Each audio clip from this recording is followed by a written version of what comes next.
La poupée volée. Il y avait une fois 2 petits pantins qui vivaient dans la forêt, dans une petite cabane, avec une poupée et un chien Bayard qui n'avait peur de rien.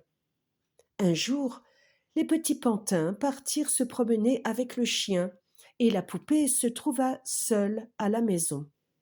Elle se dit qu'elle allait faire un petit tour. Et peut-être rencontrerai-je un chevalier ou un prince qui se serait perdu à la chasse. Tout en songeant au beau prince, la poupée sautillait le long du chemin. Soudain, elle entendit crisser les broussailles et une renarde apparut devant elle. « Où t'en vas-tu toute seule, jolie poupée ?» dit la renarde dont les dents blanches étincelaient.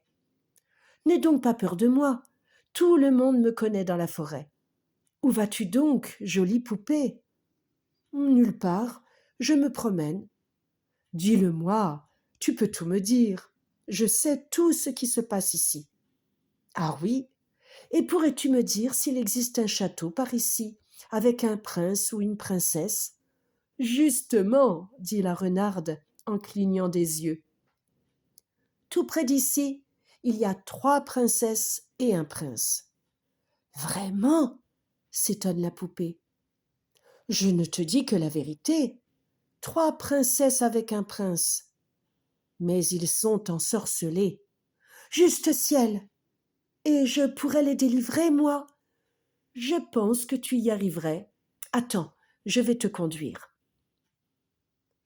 Alors la poupée s'assit sur la queue de la renarde, et les voilà partis.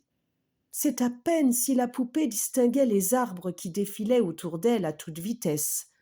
La renarde s'arrêta devant une grotte moussue dissimulée sous les branches d'un vieux sapin. « Voilà, nous sommes arrivés, » dit-elle. « Mais où est le château ? » « Je t'ai bien dit que tout était ensorcelé. Cette grotte, c'est le château. Le prince et les princesses sont à l'intérieur. Un méchant sorcier les a changés en petits animaux. Les voilà, tu les vois ? » Du trou au pied du sapin pointèrent 4 museaux noirs, 8 oreilles pointues, 4 têtes rousses. Les renardeaux accoururent auprès de leur mère en glapissant de joie. « Maman, maman, que nous as-tu apporté ?»« Une poupée pour jouer.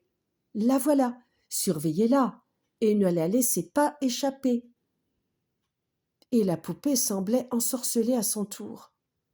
Assise dans la sombre tanière, elle ne pouvait même pas appeler au secours, personne ne l'aurait entendue. Les renardeaux la mordillaient, la tiraillaient et se pendaient à ses cheveux. La poupée comprit brutalement que la renarde l'avait trompée.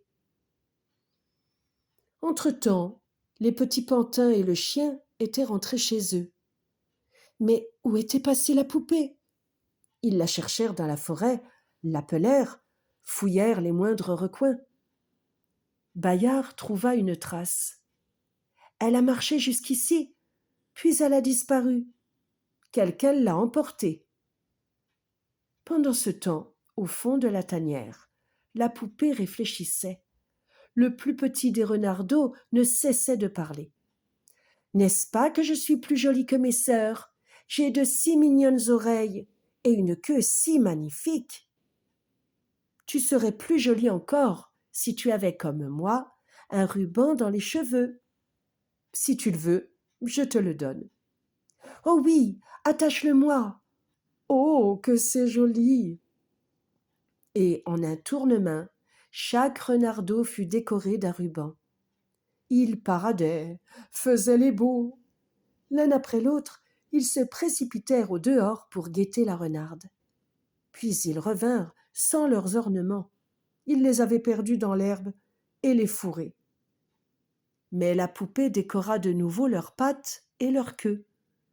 Les petits goupils ressortirent encore, puis ils revinrent, ayant tout perdu. Pendant ce temps, les amis de la poupée continuaient leurs recherches. Tout à coup, Bayard renifla.